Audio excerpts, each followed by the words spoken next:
A few weeks ago, bumila ako ng laptop sa Laptop Factory, so I'm gonna share with you what I bought. First of all, yung gusto ko talagang brand ng laptop is Lenovo kasi proven and tested ko na talaga siya na matibay and maganda. Yung pinakaunang laptop na nabili ko was Lenovo.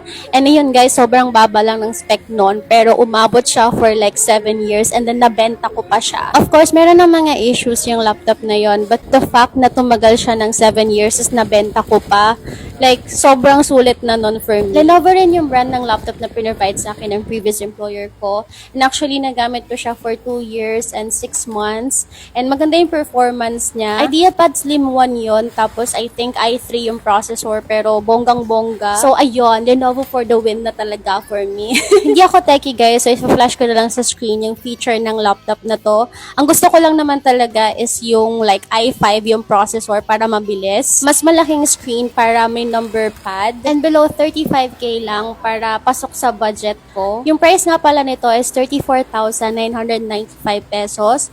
Actually, mas malaki yung payment kapag installment and kapag through credit card nyo siya babayaran. So, yun, kinash ko na lang kasi nangihinayang rin ako sa difference. Meron na siyang kasamang laptop bag, tapos Microsoft Office na lifetime access. Hindi ko maalala ko anong version, pero ayun, okay naman. Tapos, super thorough din mag-explain ng mga staff dun sa Laptop Factory. Very accommodating, super nice. Like, ang linaw na explanation talaga. Kompleto na rin sa warranty and other stuff. Ilang weeks ko na rin to gamit, guys. And hanggang ngayon, super amazed pa rin ako sa kung gaano siya kabilis. Kaya yun, guys, kung naghanapin kayo ng mga ganitong laptop na pwedeng gamitin for work from home, tapos medyo budget-friendly naman, you might wanna consider this one.